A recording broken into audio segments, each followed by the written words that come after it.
And this is Townsquare Sunday. My next guest is a man who takes reading and books very seriously.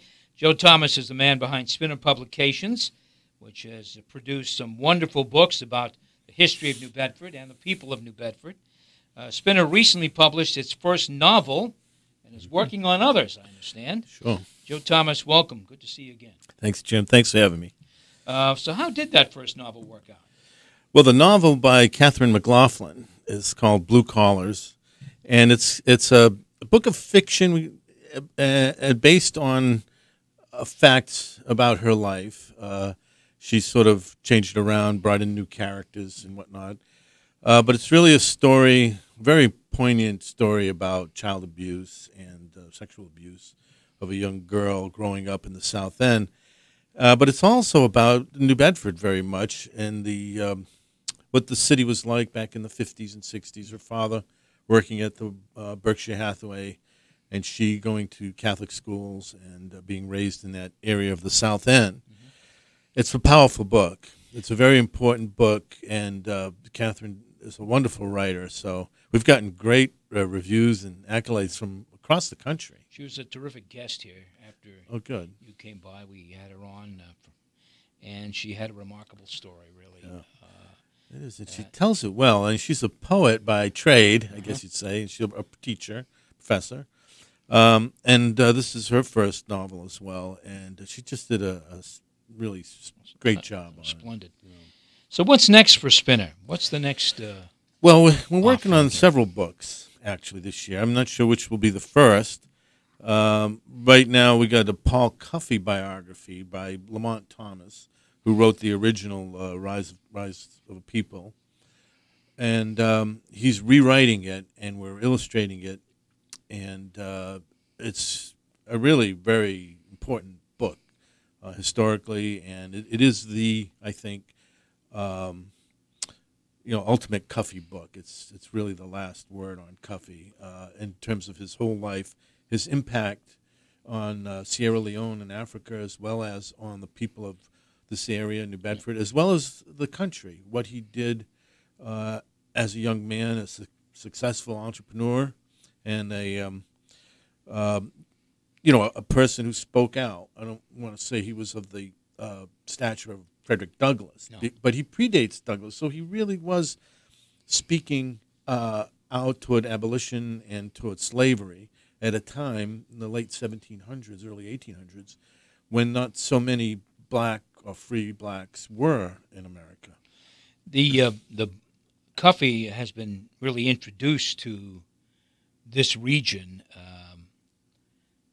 to the vast majority of the public in the last couple of years, really. We've become to know him. Yeah. He was a black businessman. He lived in Westport, as I understand. Yes. And your book is entitled Black Navigator, Paul Cuffey's Atlantic World. Yeah.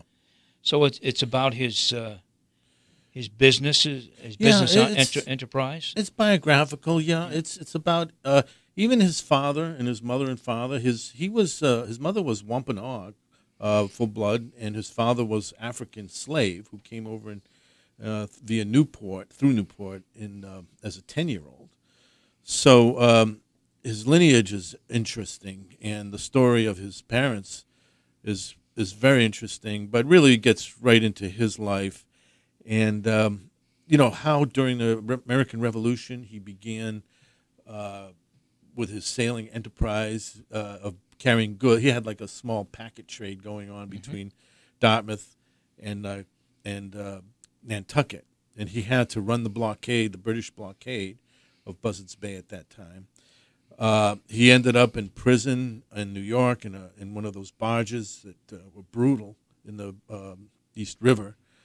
He, he still ran his trade. Then the War of 1812, he had more problems with the British. He built a shipyard, a fleet of ships. He's very interesting and very successful and very important figure. And all the while, he never stopped arguing for the cause of slavery, against slavery, and of taxation without representation, even against free Africans who did not have the right to vote and did not have the same privileges that free whites had. So he brought out these issues. He was the first, and he communicated with the presidents. Both Jefferson and Madison brought his case to Congress, and an act was passed, really. So he's an important figure for a lot of reasons, and people don't know it. People don't know about the extent that Paul Cuffey was a player in American politics, American social justice and relations. You mentioned Nantucket. You're working on a book about Nantucket as well. Yeah, we have another Nantucket book. We just came out with one, and we're coming out with another one. People in Nantucket have discovered us, it turns out. So this will be our fifth Nantucket book. Wow. And, they like us out there. They like what we do. So it's nice to have that type of appreciation. And this one is a novel as well, and based on a true story of a woman who goes on a whaling voyage with her husband and actually gives birth in the Azores to a young daughter, and the story sort of grows from there. It's a nice story. It's not as hard hitting as Blue Collars in that sense, but it's a nice story, and so we're looking at novels and such that local people want to bring to us and have an impact on the local culture in some way, or at least tell the story of local people. That's what really we do. That's what our whole purpose is. Well, I certainly know that. I read somewhere that there's another book on the horizon about the history of New Bedford coming out. Volume 3, yeah, long awaited. A lot of people have been asking when Volume 3 is coming out. We're working on it. That's a big job. And, it has to be done right. We have a lot of people who are doing the research. And, all these projects, Jim, they cost a lot of money for us. And we always have to be raising money, trying to find ways to make it work. Because, let's face it, we're selling our product to a local audience, to a limited market. Right. Not a national audience. Yeah, and audience. it's very hard to make money in this business unless you have a big-time seller. And I'm talking hundreds of thousands of books, which we don't do. We're selling locally. And, each project involves a lot of people and a lot of expenses. So, we do the best we can. So people who are asking us, when's it coming out, all I can say is be patient, because it takes time and a lot of resources. Well, let me say that those are wonderful books, Joe. Thanks, Jim. Really, I'm telling you. And if you left the city for any time, those books can help you catch up. Honestly. I left the city in the late 60s. I did a stint in the military. I worked in New Hampshire for a time before returning in 1973. Just about 5 years. Yeah. It was amazing how much I missed in those years. Race riots, the building of the hurricane barrier, all the political changes that happened. It was amazing how much I missed. Yeah, Bedford transitioned a lot in those years.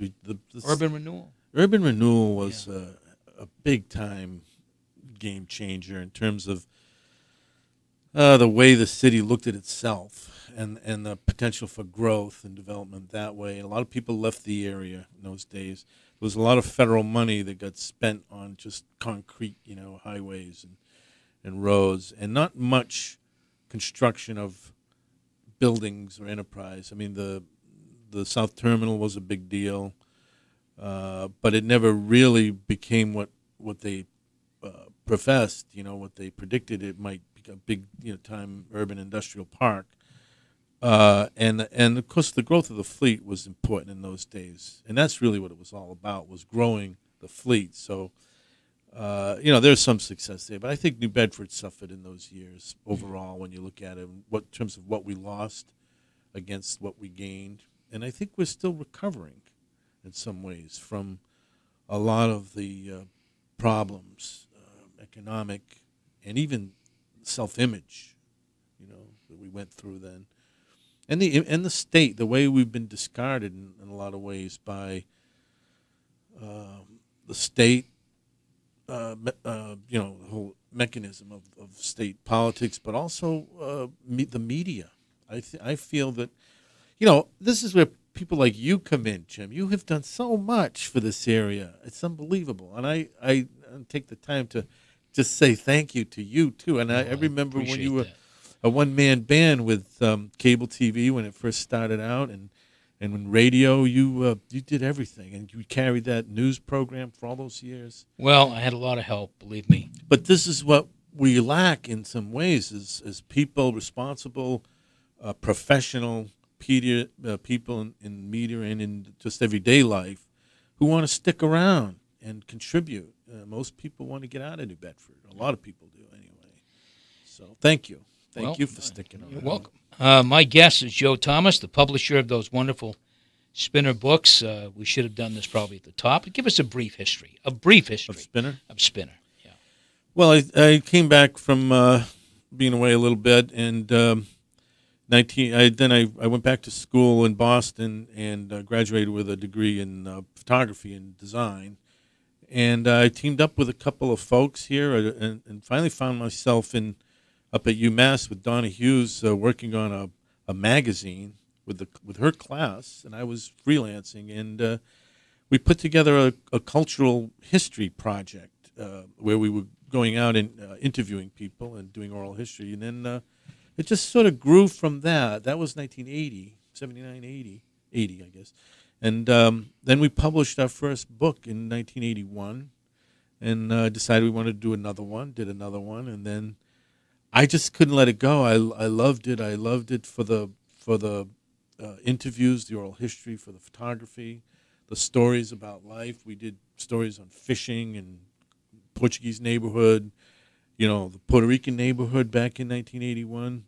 We did stories, working in the mill of work and of living and life, and of Dartmouth, Fall River. We included the Cape. We included a broad area, and our purpose was to try to tell the story of the region and have the people here appreciate each other's stories, so that people in New Bedford could read about Fall River and vice versa, and relate to those stories. Lee Blake of New Bedford's Historical Society working on a wonderful book entitled Passing Through to Freedom, giving us an insight into local abolitionists and New Bedford's link to the Underground Railroad. Give us a brief snapshot of that. The story is told through a dozen or so narratives. They're stories that were told in the first person by the ex-slaves or abolitionists who, in that period, in the antebellum period, talk about coming to New Bedford as as a place of refuge, and that and all of that involved through the Underground Railroad, the people, giving them places to live and have and work and have protection, and these are personal stories, so they're first person accounts by former slaves. It's nice. That book coming soon? Yeah, that one will be out this year.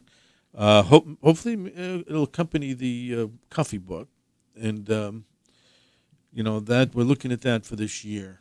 All right. You're working on a book with others about Fall River's World War II military history. Difficult project?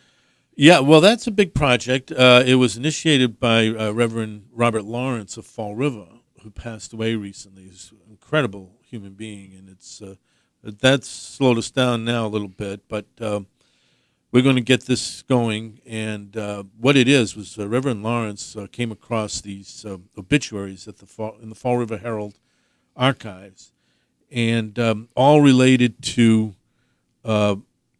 soldiers who had been killed in action, or mostly in action, at least during the war. Some were accidental deaths. He put all these. He found this cache of obits and stories, feature stories from the Herald. Brought it to us and said, is this something you'd be interested in? And we told them, yeah, we're interested in working with you on it if you can, help with that. And of course, he did some fundraising for it and put all the financing together. This man, an incredible person, Reverend Lawrence. Beloved in Fall River. Yeah, he's just remarkable Knew human a lot being. of people. So it was all his doing, the whole thing, the idea, the fundraising, and coming to see us. And so now our job is to put it all together into a good-looking book, best we can.